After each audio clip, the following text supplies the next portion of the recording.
Good Friday morning, everyone, and welcome into today's daily Bible reading for July the 5th. Today we are reading together Psalm number 82.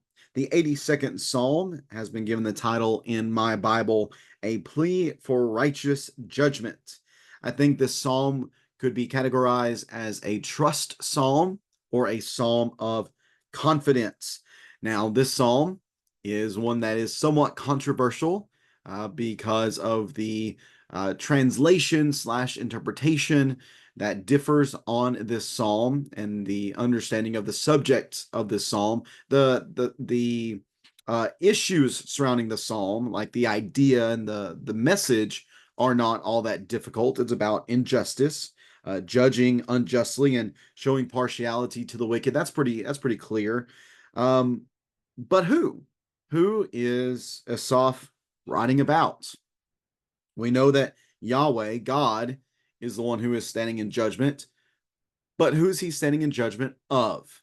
Let's read the text together, and then I'll be happy to share with you some of the leading, differing ideas about who this psalm is referencing.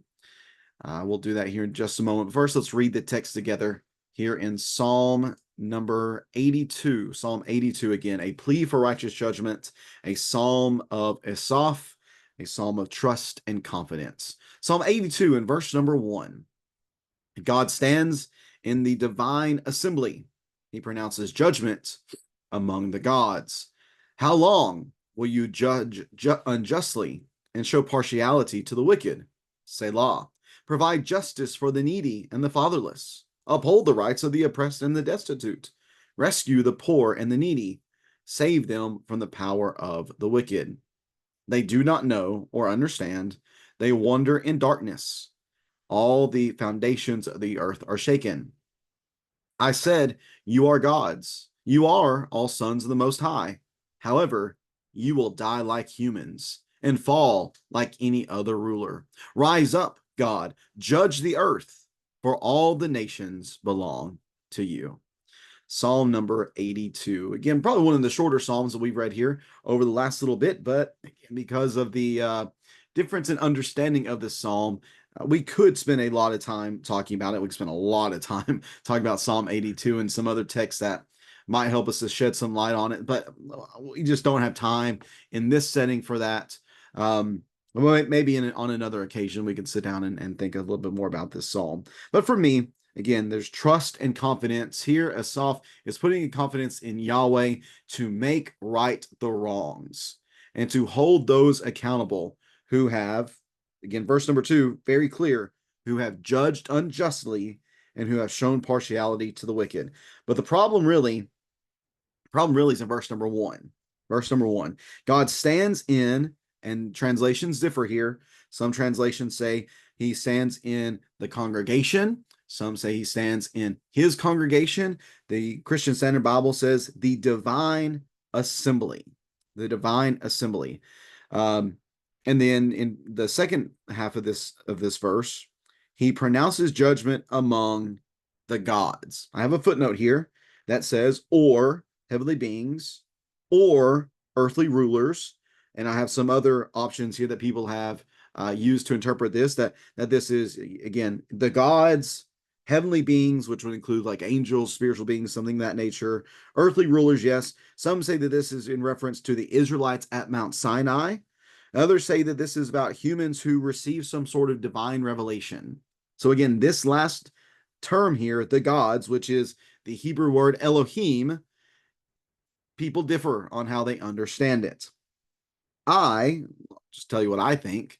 I take the view that is framed by Deuteronomy chapter 32 and verses 8 and 9.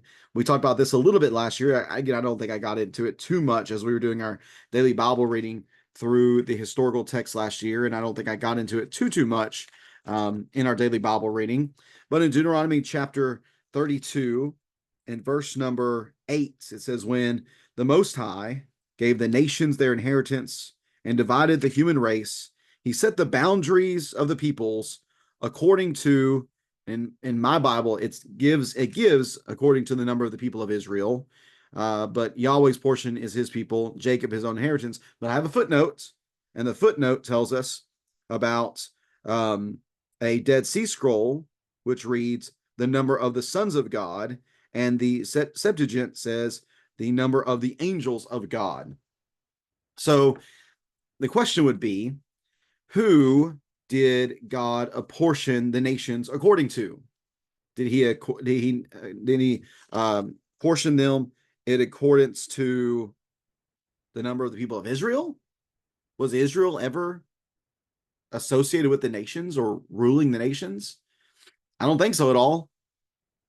But the other option would be the sons of God, spiritual beings, and I take the belief that whenever God divorced himself from the nations, he gave over them some of his divine counsel, some of his created spiritual beings. You can refer to them as angels or spirits, whatever you want to describe them as. And his charge to them was that they should have ruled them well and done right by them, while he had Israel as his special people. That all took place, I believe, at the Babel event in Genesis chapter 11. So what I think is going on here then, and again, this is my view, and I know that's not necessarily the most common view, but again, it is very much a disputed thing among scholars and academics and theologians and such. But my view is that this this psalm is then a polemic against these other spiritual beings for not having done what they were charged to do. Everything that God created, whether it be material here in this material realm or spiritual in the spiritual realm, everything was created to serve him and to work for him and to honor him, even the spiritual beings, whatever type of spiritual being it might be, whether talk about a cherubim or a seraphim or an angel or anything else that we might not know about, that we might not have a specific name for. Everything was created to serve him.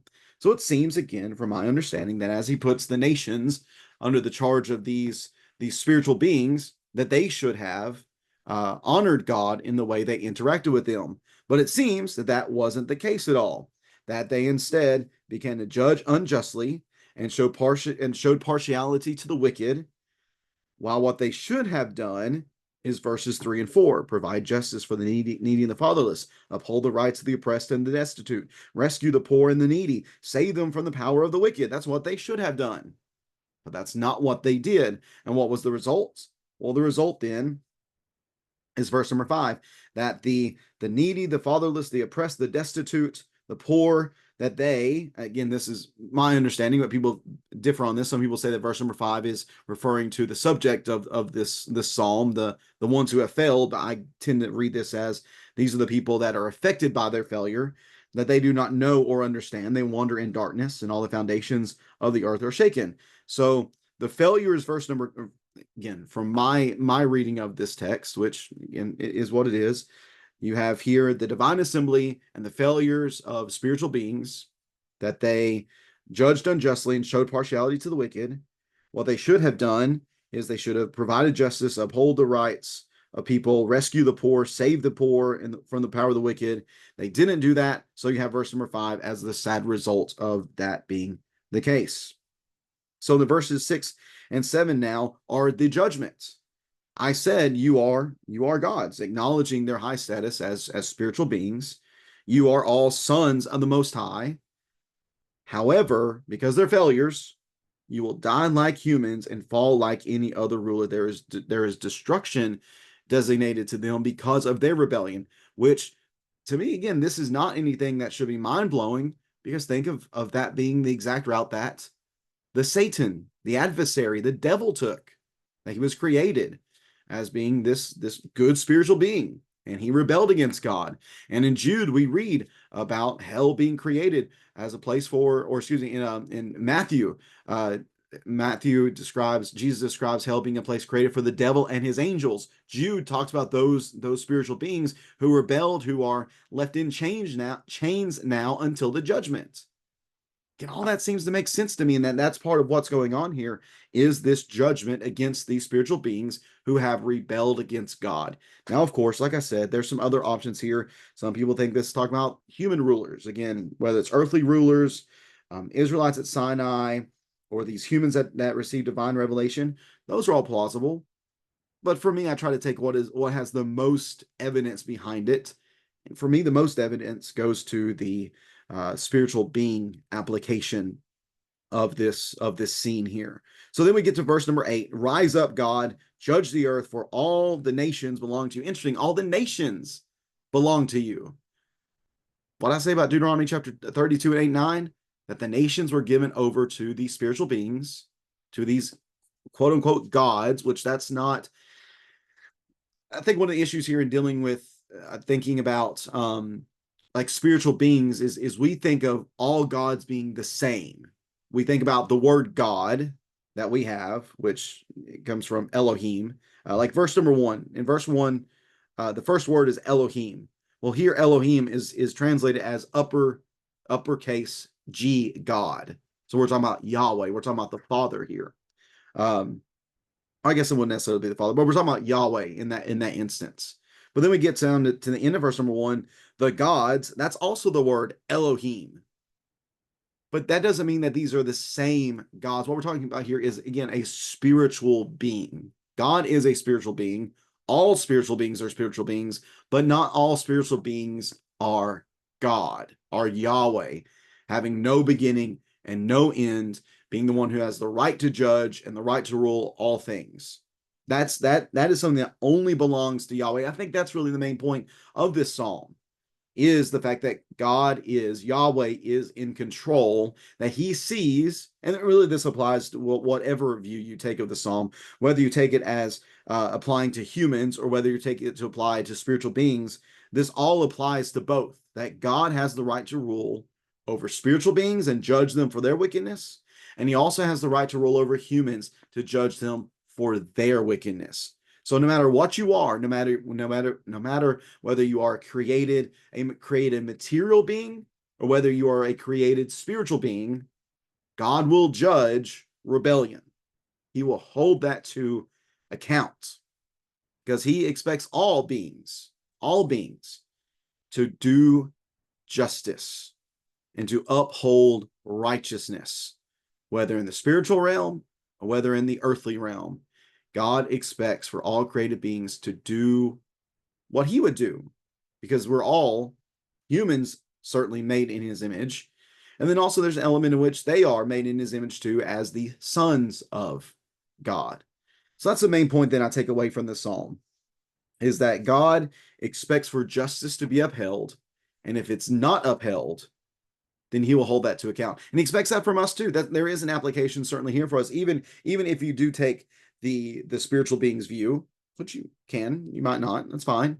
Even if you take that, there's still application here to us, our need to judge righteously. Again, they're being judged here for judging unjustly and showing partiality to the wicked. But what we should always do is judge justly and not show partiality to the wicked, but show partiality to the oppressed, show partiality to those who are helpless and needy, because those are the ones upon whom we must have the most mercy. Whoever the gods are here, whether again it's gods or heavenly beings or earthly rulers or whatever it might be, God has an expectation for them. And if they fail to meet that expectation, they will be judged. And friends, the very same thing is true for us as well. I appreciate so much you taking time to read along with me on this Friday. Again, there's much more that could be said about Psalm 82. Just do a little bit of Googling or ask me, and I'll be happy to pass along some material for you to consider in your meditating upon this particular psalm. But do hope that you have a great rest of your Friday. Hope everybody enjoyed a wonderful 4th of July holiday yesterday. I'm just checking the calendar real fast to make sure I'm not missing anything that might be coming up today. Nope, nothing until, actually, hold on here. Let's see. Okay. So hope that you had a great 4th of July. Hope you enjoyed some good time with family and friends, ate some good food, maybe watched some fireworks last night.